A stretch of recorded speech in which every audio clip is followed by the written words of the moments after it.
Hello, welcome back to the Bowel Chronicles. I'm Chidera, a pre-assessment nurse for endoscopy. Today, I'll be walking you through what exactly happens during a colonoscopy. If you've ever been referred for a colonoscopy, you might be nervous or unsure what happens during this process.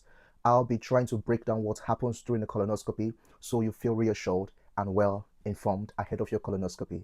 So if this is your first time to encounter this channel or bump into this channel, I'll appreciate if you like, share, and subscribe to this channel as I look forward to bringing to you in-depth information on how to better manage your bowel and the investigations that accompanies the management of your bowel.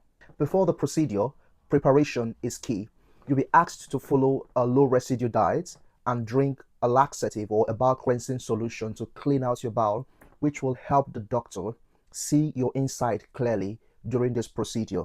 At a pre-assessment, nurses like me will check your medication history, your medical history and surgical history, and even discuss the sedation options with you. We would also answer any other questions that you have. Following the bowel prep instruction is very important. In fact, it is key to an effective procedure. On the day you will arrive at the endoscopy unit where you'll be checked in at the reception. You will get to meet the team, starting with the nurses who will still go through what has been discussed with you at your pre-assessment. Then the doctors will obtain your consent after they've discussed the risk and benefits of this procedure with you. The environment is professional, private, and designed to put you at ease. You can choose how much support you'd like to get. Some patients prefer not to have sedation, others choose to have conscious sedation or even the gas and air. Throughout the procedure, your oxygen level, your blood pressure, and your respirations will be monitored. In fact, some patients find it pretty easier than expected. You will then be ushered into the procedure room where the team of nurses will help you get to lie on your left-hand side. Then the doctors will gently introduce a flexible tube called a colonoscope through your back passage, the rectum. This flexible tube has a camera at its tip that sends the images to a computer. This camera travels through the length of your bowel. During this period, your bowel will be inflated with either air or carbon dioxide, so you may feel some bloating during this process. If we find polyps, which are small growths on the lining of your bowel, we'll take them out straight away. We can also take some biopsies, which are small tiny samples from the line of your bowel, which we send off to the laboratory for further investigation. The whole process takes about 30 to 45 minutes. Once the procedure is finished, you'll rest at the recovery area for the sedation to wear off. You'll be given instructions on eating, drinking, and avoiding driving for the next 24 hours if you've had sedation.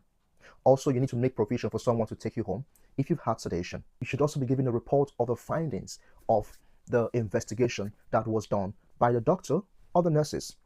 Then, if biopsies were taken, then the result of the biopsies takes between 3 to 4 weeks to come out, depending on the findings of the colonoscopy.